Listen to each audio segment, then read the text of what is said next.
What's up guys, Sagi here, and welcome to another Tech Gear Talk. Today we're going to check out one of the craziest lenses that I've ever used, the Venus Optics Laowa 24mm f/14 2x macro probe lens. Now, you try saying that fast 3 times.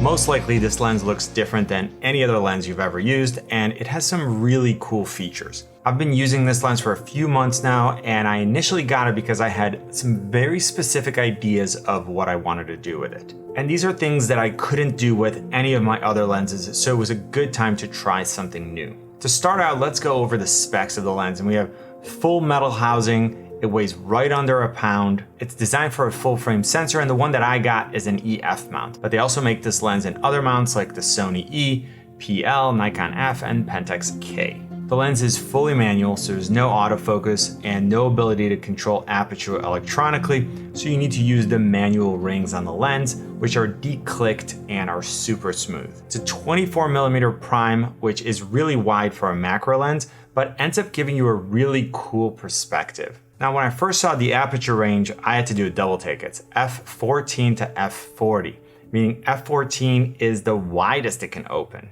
Now, most of the time when I'm looking at lenses, I'm trying to get apertures of 1.8, 1.4, or 1.2 to help me get that shallow depth of field and better low light performance. But with this lens, there's something else to consider, and we'll get to that in a minute. The minimum focus distance is 1.5 feet, which sounds like a lot, but remember, that's 1.5 feet from the sensor, and because this lens is almost that long, it means that we can focus on things that are less than 1 inch away from the front of the lens. And because we're able to do that, if we were going to use an aperture of, let's say, 2.8 like I can with my favorite macro lens, the Canon L series 100mm, essentially nothing would be in focus. So we actually need a more closed down aperture in order to get a more pleasing image. Now, we still run into a problem because at f/14, we're not letting a lot of light into the camera, not to mention at f/40.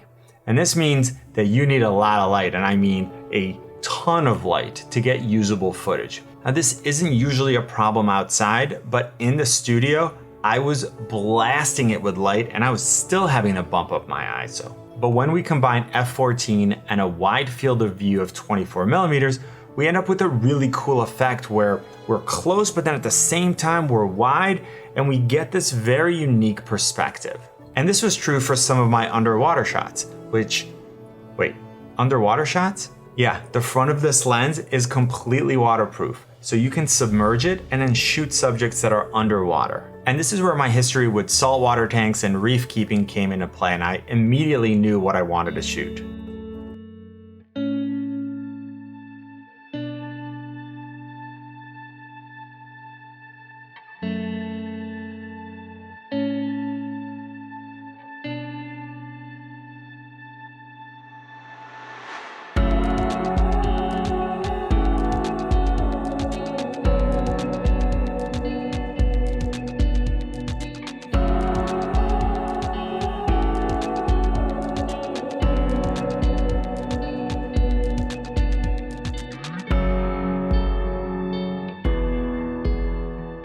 What you might run into with this situation is where you don't have enough light and you might not have the ability to bring big studio light. And this lens has a little trick up its sleeve. And check out this front portion right here. You'll see that there's a ring of 9 LED lights built in. There's a micro USB port right here on the barrel, so you can power the lens, and it's easy enough to bring a portable battery with you. Just plug it in and you have light with you everywhere you go. So here, let me just grab one, plug it in, and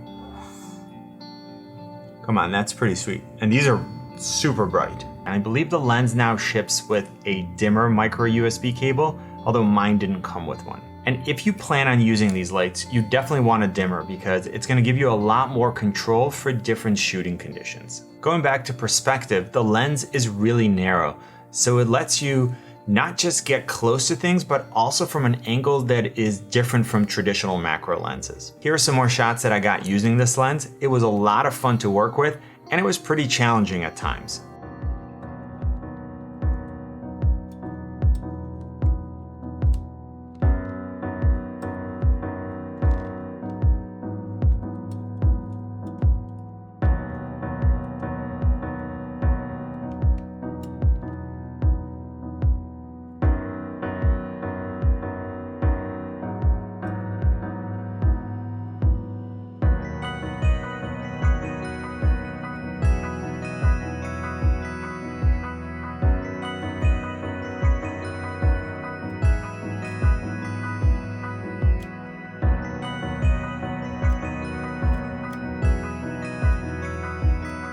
Because the area of acceptable focus is mostly shallow and the focus is set up manually, there are times when, even with focus peaking, it was hard to nail the focus. In situations where I had more light, this was easier because I could close down the aperture even more. But like I said, it was a ton of fun, and I'd love to know if you have any ideas of creative ways to use this lens, so let me know in the comments section. Like I mentioned before, this is definitely a specialty lens, and it opens the door to some really creative concepts. This of course isn't going to be your first lens or your second lens, but if you have a use case for it, the results are excellent. I'll put links in the description to the EF mount version of this lens, as well as some other mounts that are available, and there are always specials and discounts, and links are automatically updated with the lowest prices. I really hope I was able to give you a good overview of the Venus Optics Laowa 24mm f/14 2x macro probe lens. If I did, please let me know by giving this video a thumbs up,